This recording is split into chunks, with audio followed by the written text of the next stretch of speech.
ಲೈಫ್ನಲ್ಲಿರುವಂಥ ಕೆಲವೊಂದು ದಿನಗಳು ಎಷ್ಟು ವಿಚಿತ್ರ ಇರುತ್ತಂದ್ರೆ ಅವತ್ತಿನ ದಿನ ನಾವು ಯಾವುದೇ ಕೆಲಸ ತಗೊಂಡ್ರು ಆ ಕೆಲಸ ಪೂರ್ತಿ ಆಗ್ತಾ ಇರೋದಿಲ್ಲ. ಆ ಕೆಲಸನ ಪೂರ್ತಿ ಮಾಡೋದು ನಾವು ಬಿಡ್ತಾ ಇರೋದಿಲ್ಲ. ಕೊನೆಗೆ ಆ ಕೆಲಸನ ಚಾಲೆಂಜಿಂಗ್ ಆಗಿ ತಗೊಂಡು ಈ ತರ ಮಾಡ್ತಾ ಇರ್ತೀವಿ. ಅರ್ಧಕ್ಕೆ ಪದೇ ಪದೇ ಎಲ್ಲ ನಿಂತೋಗ್ತಾ ಇರುತ್ತೆ.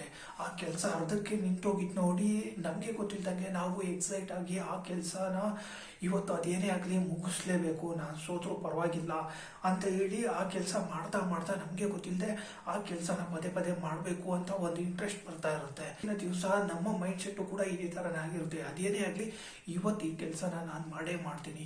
ಈ ಕೆಲಸ ಆಗೋದು ನನಗೂ ಕೂಡ ಇಷ್ಟ ಇಲ್ಲ, ಅದಕ್ಕೆ ನನಗೂ ಕೂಡ ಈ ಕೆಲಸ ಮಾಡಿ ಕಂಪ್ಲೀಟ್ ಮಾಡಿ ಮುಗಿಸೋದಕ್ಕೆ ಇಂಟ್ರೆಸ್ಟ್ ಇಲ್ಲ. ಅದಕ್ಕೆ ಈ ಕೆಲಸನ ತಗೊಂಡ್ಬಿಟ್ಟು ನಾವು ಪದೇ ಪದೇ ಮಾಡ್ತಾ ಇರ್ತೀವಿ.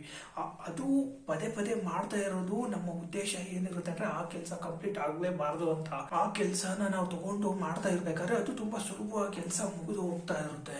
ಯಾಕೆ ಮುಗಿದು ಹೋಗ್ತಾ ಇರುತ್ತೆ ಅಂದ್ರೆ ಆ ಒಂದು ಕೆಲಸ ಕಂಪ್ಲೀಟ್ ಮಾಡೋದಕ್ಕೆ ನಾವು ಎಷ್ಟೋ ವರ್ಷದಿಂದ ಪ್ರಯತ್ನ ಪಟ್ಟಿರ್ತೀವಿ. ಎಷ್ಟೋ ಸಾವಿರ ಸಾರಿ ಕೆಲಸನ ಸ್ವಲ್ಪ ಶುರುವಾಗಿ ಒಂದು ಸ್ವಲ್ಪ ಕಂಪ್ಲೀಟ್ ಆದ್ರೆ ಸಾಕು ಅನ್ನುವಂತ ಪ್ರತಿದಿನ ನಮ್ಗೊಂದು ಕುತೂಹಲ ಇರುತ್ತೆ. ಈ ಕೆಲಸ ನಾನು ಮಾಡಿ ಇವತ್ತು ಕಂಪ್ಲೀಟ್ ಮಾಡಿದ್ರೆ ಹೇಗಿರುತ್ತೆ, ಮನಸ್ಸಿಗೆ ಏನ್ ಸಮಾಧಾನ ಸಿಗುತ್ತೆ, ಈ ಕೆಲಸ ನನ್ನ ಕೈಯಲ್ಲಿ ಕಂಪ್ಲೀಟ್ ಮಾಡೋದಕ್ಕೆ ಆಗುತ್ತೋ ಇಲ್ವೋ ಅನ್ನುವಂತ ಕುತೂಹಲ ನಮ್ಮ ಮನಸ್ಸನ್ನ ಯಾವುದೋ ಒಂದು ಮೂಲೆಯಲ್ಲಿ ಕೂತಿರುತ್ತೆ. ಕೊನೆಗೆ ನಾವು ಆ ಕೆಲಸ ಮಾಡುವಾಗ ನಮ್ಮ ಮೈಂಡ್ಗೆ ಏನೋ ಒಂಥರ ಸಂತೋಷ ಸಿಗ್ತಾ ಇರುತ್ತೆ.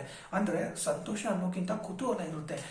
ಈ ಕೆಲಸನ ಕಂಪ್ಲೀಟ್ ಮಾಡಿದ್ರೆ ಮುಂದೇನಾಗುತ್ತೆ ಅನ್ನುವಂತ ಒಂದು ಕುತೂಹಲದಿಂದ ನಾವೇನ್ ಮಾಡ್ತೀವಿ, ಆ ಕೆಲಸನ ಕಂಪ್ಲೀಟ್ ಮಾಡೋದಕ್ಕೆ ಎಷ್ಟೋ ಸಾರಿ ಪ್ರಯತ್ನ ಪಟ್ಟಿರ್ತೀವಿ. ಆದ್ರೆ ಈ ಒಂದು ದಿನ ಇದಲ್ವಾ, ಯಾವ ದಿನ ನಾವು ಯಾವುದೇ ಕೆಲಸ ಹಿಡಿದ್ರು ಅದು ಕಂಪ್ಲೀಟ್ ಆಗ್ತಾ ಇರೋದಿಲ್ಲ. ಬೆಳಗ್ಗೆಯಿಂದ ಸಾಯಂಕಾಲದವರೆಗೂ ನಮ್ಮ ಮೂಡ್ ಸರಿ ಇರೋದಿಲ್ಲ, ತಲೆ ಕೆಟ್ಟೋಗಿರುತ್ತೆ.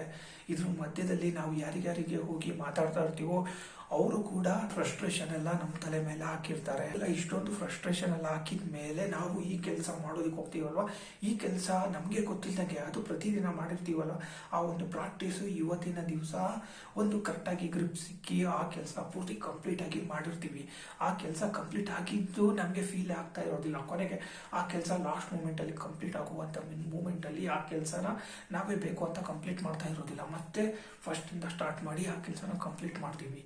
ಇದರ ಅರ್ಥ ಏನಪ್ಪಾ ಅಂದ್ರೆ ನಾವು ಯಾವ ದಿನ ನಮ್ಮ ಮೈಂಡ್ ಸರಿ ಇರೋದಿಲ್ಲ, ನಮ್ಗೆ ತಲೆ ಕೆಟ್ಟೋಗಿರುತ್ತೆ ಅಂತ ಅನ್ಕೊಂತೀವಲ್ವಾ, ಆ ದಿನನೂ ನಾವು ಯಾವುದೋ ಒಂದು ಕೆಲಸ ತಗೊಂಡ್ರೆ ಆ ಕೆಲಸದ ಮೇಲೆ ನಮ್ಗೆ ಗೊತ್ತಿಲ್ದಂಗೆ ಗಮನ ಹೋಗ್ಬಿಟ್ಟು ಆ ಕೆಲಸ ಕಂಪ್ಲೀಟ್ ಮಾಡ್ತಾ ಇರ್ತೀವಿ ಅಂತ ಅರ್ಥ. ಆ ಕೆಲಸ ಮಾಡುವಾಗ ಮನಸ್ಸು ಸ್ವಲ್ಪ ಹಗುರ ಆಗುತ್ತೆ. ಮನಸ್ಸು ಹಗುರ ಆದಾಗ ನಾವು ಮಾಡುವಂತ ಕೆಲಸ ಆಟೋಮೆಟಿಕಲಿ ಪರ್ಫೆಕ್ಟ್ ಆಗುತ್ತೆ. ಇನ್ನ ದಿವಸ ಇಷ್ಟು ತಲೆ ಕೆಟ್ಟೋಗಿರುತ್ತೆ ಅಂದ್ರೆ ನಮ್ಮ ಮನಸ್ಸಿಗೆ ಶಾಂತಿ ನೆಮ್ಮದಿ ಸಿಕ್ಕರೂ ಕೂಡ ಅದನ್ನ ನಾವು ನಿಜವಾಗ್ಲೂ ಫೀಲ್ ಮಾಡೋದಕ್ಕೆ ಆಗ್ತಾ ಇರೋದಿಲ್ಲ. ಇದು ಒಂಥರ ವಿಚಿತ್ರ ಫೀಲಿಂಗ್ ಅಂತಾನೆ ಹೇಳ್ಬೋದು. ಇದು ಪ್ರತಿಯೊಬ್ಬರ ಲೈಫ್ ನಲ್ಲೂ ಆಗ್ತಾನೆ ಇರುತ್ತೆ. ಒಂದು ದಿನ ನಮ್ಮ ಲೈಫ್ ನಲ್ಲಿ ಇರುವಂತ ಎಲ್ಲ ಪ್ರಾಬ್ಲಮ್ಗಳು ಸಾಲ್ವ್ ಆಗಿರುತ್ತಲ್ಲ, ಆದಾಗ ನಾವು ಅವತ್ತಿನ ದಿನ ಏನೋ ಒಂಥರ ಎಂಟಿ ಫೀಲ್ ಮಾಡ್ತಾ ಇರ್ತೀವಿ. ಏನಪ್ಪಾ ಇದು, ಇವತ್ತಿನ ದಿನ ಇಷ್ಟೊಂದು ಚಾಲೆಂಜ್ಗಳು ಇರ್ತಾ ಇತ್ತು, ಇಷ್ಟೊಂದು ಜನರ ಜೊತೆಗೆ ಮಾತಾಡ್ತಾ ಇದೀವಿ, ಪ್ರತಿಯೊಂದು ವಿಷಯಕ್ಕೂ ಆರ್ಗ್ಯುಮೆಂಟ್ ಮಾಡ್ತಾ ಇದ್ವಿ, ಏನೋ ಒಂದು ಆಕ್ಟಿವಿಟಿ ನಡೀತಾ ಇತ್ತು, ಇವತ್ತು ಆ ಆಕ್ಟಿವಿಟಿನೇ ಇಲ್ವಲ್ಲ ಅಂತ ಹೇಳಿ ನಮ್ಮ ಬ್ರೈನ್ ಖಾಲಿ ಫೀಲ್ ಮಾಡ್ತಾ ಇರುತ್ತೆ. ಆ ಬ್ರೈನ್ ಖಾಲಿ ಫೀಲ್ ಮಾಡಿ ನಮ್ಗೆ ಗೊತ್ತಿಲ್ದಂಗೆ ಯಾವುದೋ ಒಂದು ತಲೆ ಮೇಲೆ ಇರುವಂತ ಒಂದು ದೊಡ್ಡ ಬಂಡೆ ನಿಲ್ಲಿಸಿದಾಗ ನಮ್ಗೇನು ತಲೆ ಎಲ್ಲ ಭಾರ ಇಲ್ಲದೆ ಇರೋ ತರ ಫೀಲ್ ಆಗುತ್ತಲ್ವ, ಅದೇ ತರನೇ ನಮ್ಮ ಮನಸ್ಸು ಖಾಲಿ ಖಾಲಿ ಫೀಲ್ ಆಗ್ತಾ ಇರುತ್ತೆ.